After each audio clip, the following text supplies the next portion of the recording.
All right, everybody, we're going to watch a video about Bungie Marathon and the downfall of the game, the state of the company, and we'll see more details on the situation. I didn't check out too much of it before this video, so I'm kind of seeing this all, not necessarily for the first time, but I haven't got into the nitty-gritty details of the company other than some scandals, which I'm sure they'll get into. I don't know how it all played out because I know Bungie as a company altogether was amazing, was great.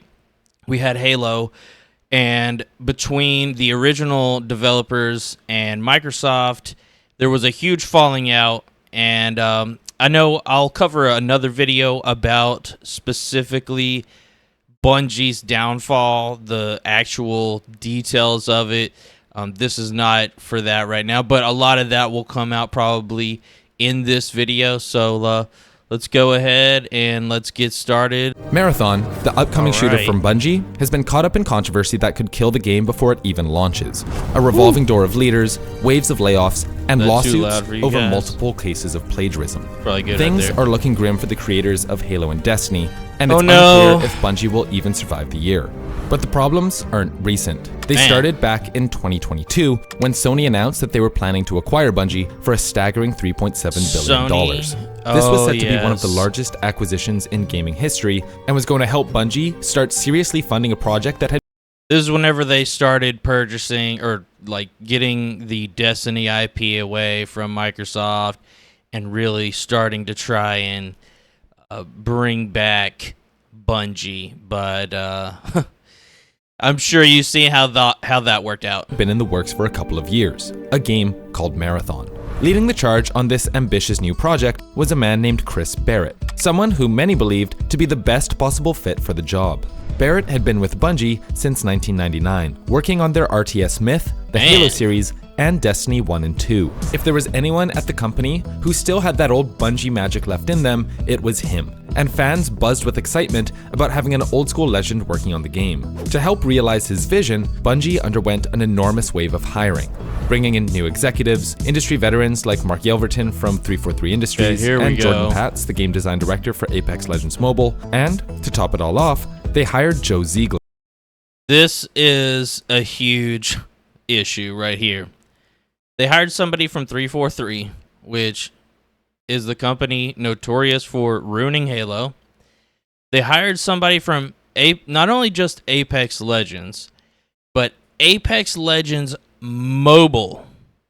This dude has a mobile mindset. And then they hired another guy from Valorant. Valorant, it's an okay game. They kind of, just copy pasted and just sort of got in on that shooter aspect. It is pretty cool that they took some of the aspects from Counter-Strike, but still, it's not looking good. The former game director for Valorant. This was an elite team of developers who had been in the industry for a long time, and it felt like Marathon was in very good hands. Fast forward Now, to that's not to say that these guys aren't good developers. I'm just saying that it's possible that the issues from those other games could have transferred over into Marathon. May 2023, and it was time to show the world what they'd been working on. Okay. Ooh, that's cool. Cool little montage. I mean, the game looks like it could Marathon's be really release cool. trailer was like a taste of some wonderful fruit we didn't even know we were hungry for. It was a reboot of their 1994 series of the same name, and although Okay. there wasn't any gameplay, that didn't matter. The trailer was this strange aesthetic art piece unlike anything we'd ever seen before. Yeah, that does it look was cool. captivating, and along with the sound design and music, this little reveal was enough to get people excited for the I new never game. seen For any those of wanting to dig this, deeper, these there was also trailers or some whatever. leaked information floating on the internet. Insider Gaming reported in October 2022, nearly 6 months before the release of the trailer, that Marathon would be a 3-person PvP extraction shooter, kind of like Destiny meets Escape from Tarkov.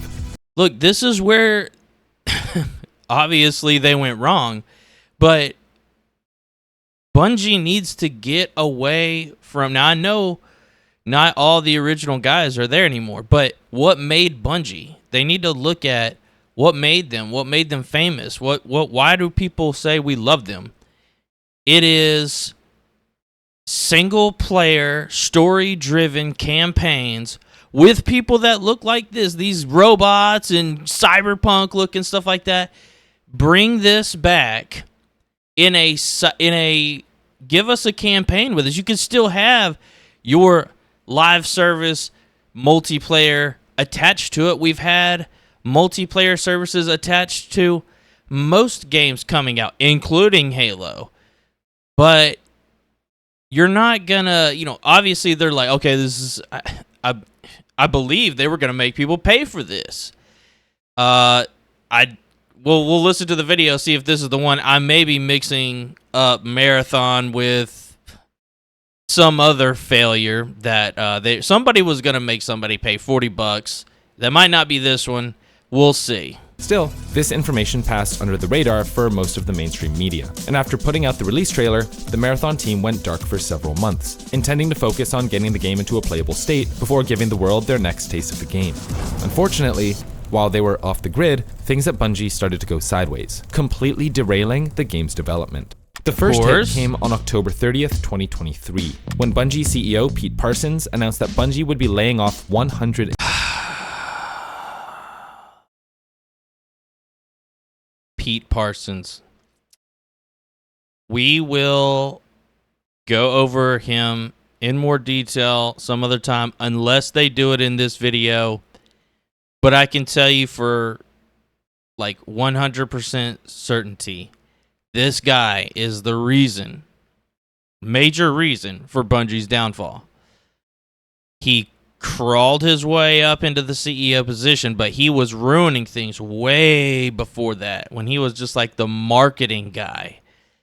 He literally is Microsoft's paid inside man, the back door that ruined this company and basically, got them to where they are today. Employees and delaying Marathon's release until 2025. The layoffs came as a shock not only to fans, but to those working at Bungie as well.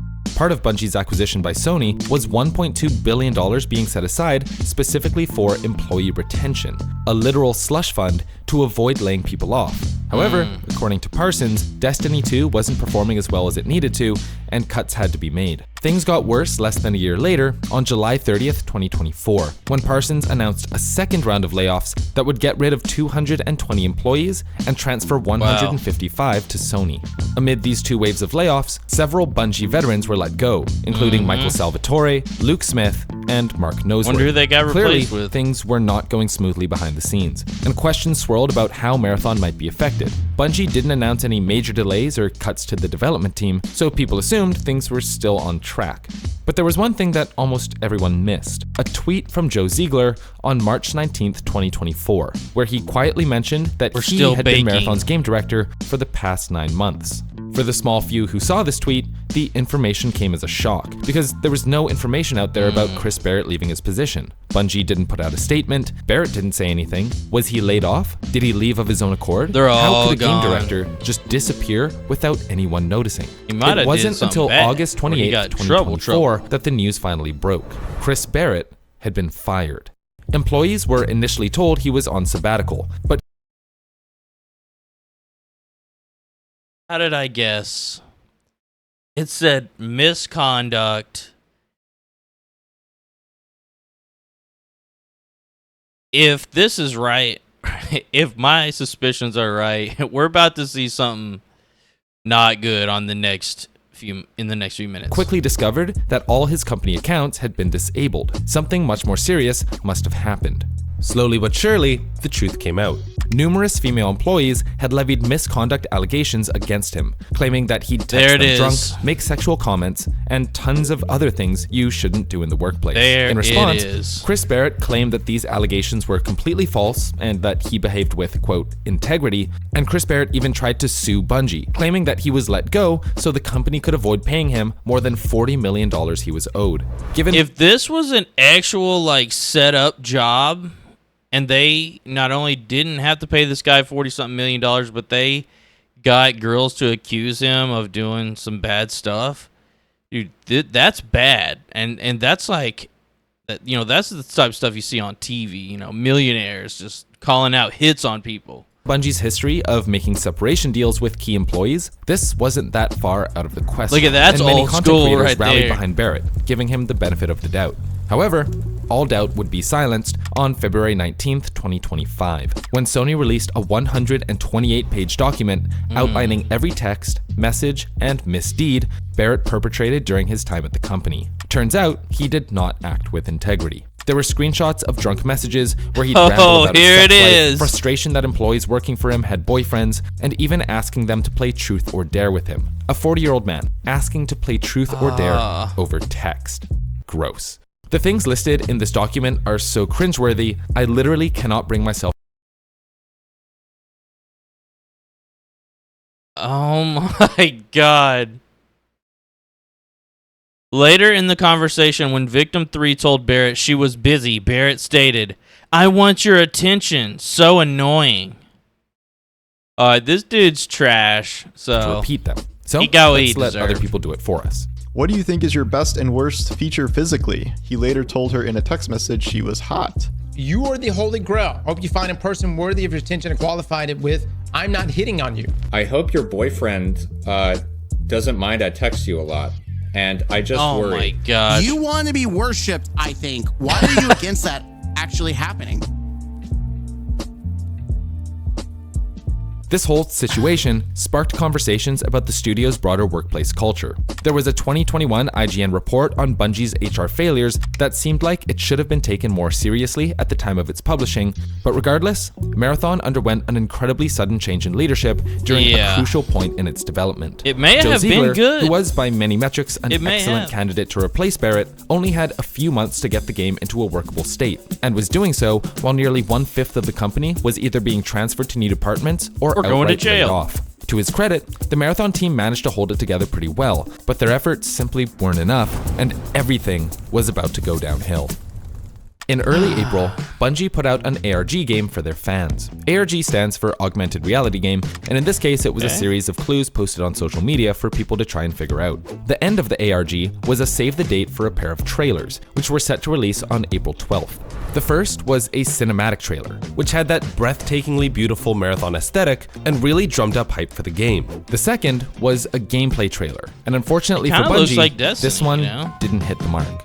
People joked that it looked like a PS3 game, that the gameplay elements had been done to death It's in a the little past couple years, blocky. and to make matters worse, a number of content creators who had been flown out to Bungie to try the game for themselves Stank were allowed rat. to release their own gameplay and thoughts on the game. Yeah, it did not looks go a little how Bungie blocky. hoped. I mean, Much to my doesn't surprise, look Marathon it's like isn't a as far along as I had hoped it might be. Destiny Got mixed this, with tremendous Minecraft. amount of downtime, if you will, between engagements with other players. You have to treat almost every engagement as if you're fighting for your life. If you like Bungie games for the story, you might not like Marathon.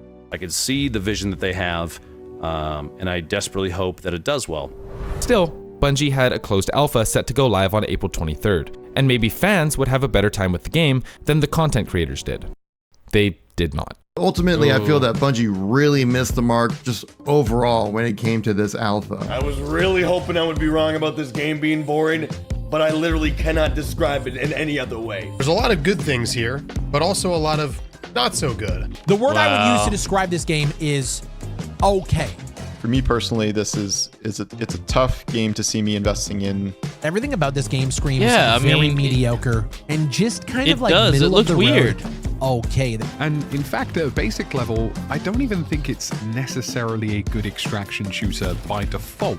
Marathon wasn't by any means a bad game, but it certainly wasn't the great game people were hoping for. There were tons of issues that a lot of people have talked about, including the fact that the extraction shooter craze was starting to peter out, the game had no written story 5 months before release, and Bungie had been dodging the simple question of how much the game would cost for months.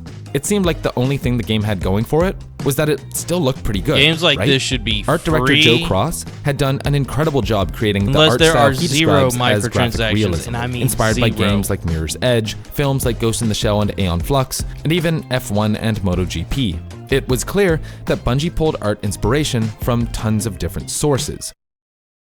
including independent artists who had their art stolen without their permission.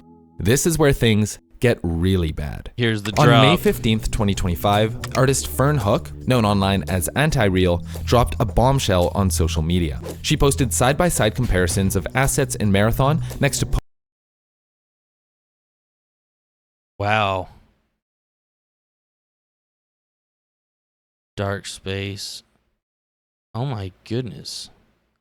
I didn't see these before. You can't get around that. You cannot hide the fact that that is real. For real. That they flat out stole. poster designs she uploaded in 2017. Marathon had copied the artwork, using identical icons, fonts, layouts, even her personal logo, which was haphazardly blurred and then plastered onto walls and crates. The art wasn't stolen and then used in some corner of the world no one is going to see it. They were everywhere in Marathon, an integral part of Marathon's design language. There was even a loss meme that Anti-Real had hidden in a piece of art that I hid loss in my design 6 years ago and nobody caught on. Here from the future, if anyone doubts the theft of your art, this also confirms it. Oh my gosh. ended up making it onto one of the walls in the game. Bungie responded the same day, accepting the blame for using her artwork and deflecting that blame to a former employee who added the assets to a texture sheet during pre-production, which was then unknowingly used in the game. Pretty nifty excuse, but one that raises even more questions because Joseph Cross, Marathon's art director, and several other Bungie employees have been following Anti-Real on social media for years. If they're fans of her work, how did they miss that her designs were all over the game? These claims opened the floodgates. Apparently, this wasn't the first time Bungie had plagiarized art. Element J21 called them out for using their fan art in a Destiny 2 Lightfall cutscene. In 2021, fan art created by Relay 314 was used in a Witch Queen trailer. In 2024, a Nerf gun based on Destiny 2's Ace of Spades copied artist Tofu Rabbit's work down to the scratches. And 10 days before Anti-Real's post went up, a lawsuit filed by sci-fi writer Matthew Kelsey Martineau claiming that Bungie lifted. This really makes me not want to play anything Bungie, and you know, Destiny's hard enough to even try and play. I did snag it like a year ago for $10, and they gave me like every single DLC, and you know, I played it here and there, but this is cringe. Elements of his 2013 story for Destiny 2's Red War and Curse of Osiris campaigns was greenlit by a judge and allowed to proceed. If my tally is correct, that's 5 claims of plagiarism in under 4 years. Unacceptable for a company as big as Bungie. On May 16th, Bungie tried to do damage control with the PlayMA stream, led by Joe Ziegler and Joseph Cross. PlayMA streams are usually used to show off gameplay, but in this case, Bungie was still scrubbing assets to ensure no more stolen art slipped through the cracks. So this was just 2 Joes sitting around, answering questions, and looking exhausted. The stream felt more like a funeral than anything else. That's awkward. In posts on social media, Bungie made it clear that they were working with Anti-Real to ensure that they're properly compensated and done right by, but it's hard to say if making things right is even possible at this point. In an interview with the Washington Post, Anti-Real described feeling validated but exhausted. Seeing her work blatantly copied was a gut punch, but pursuing legal action against Sony's resources also felt impossible. She'd been creating art with this aesthetic for over a decade, struggling to make a living, and seeing a major studio profit off of her designs without credit or compensation was almost too much to handle. In short, the one thing Marathon had going for it, its art style, was now synonymous with plagiarism. By May 18th, the fallout was undeniable. Forbes reported that morale at Bungie was in freefall across all departments. Developers were described as just hanging around to finish Marathon, with many reluctant to keep working on a project that's become such a lightning rod for criticism. Bungie recently promoted a new creative director to try and steer the ship in the right direction, but it's likely too little too late, as fans on Reddit and BlueSky are already calling for Bungie to abandon Marathon and focus on Destiny 3 instead. A reality which might not be as far off as you think. On May 24th, Sony announced that they were canceling all paid marketing plans for Marathon, adding to the growing list of bad news for Bungie. A new trailer scheduled for June was scrapped completely, and on June 17th, the team finally announced what everyone was expecting. Marathon would be delayed. In a blog post, Bungie announced that their hope with this delay was to rework the gameplay loop, increase visual fidelity, make the game more social, and add some sort of a story. Basically, 17th, the team finally announced what everyone was expecting. Marathon would be delayed. In a blog post, Bungie announced that their hope with this delay was to rework the gameplay loop, increase visual fidelity, make the game more social, and add some sort of a story. Basically, all the things they should have done already. They've promised an update on their progress in fall 2025, but fans are not sure what to expect. With morale tanking and the community's faith shaken, Marathon and the future of Bungie hang in the balance. And only one thing is clear. Marathon will be a make or break moment for this shell of a once great studio. Jeez Louise. All right, well, you guys heard it there. Go follow this guy, Extron. Really good stuff. I'll put the link in the video down below. But you guys heard it. I mean, Bungie is literally not doing good. If at all, they might come out. They're just gonna have to scrap the game. Now, I could have swore there was something about $40. That could have been a different game. I'm sure that we'll cover. But regardless, I mean, they stole assets. This company, Bungie, is definitely not what it used to be. So, all right, if you guys stayed this long, would you give me a like and subscribe? I'd really appreciate it.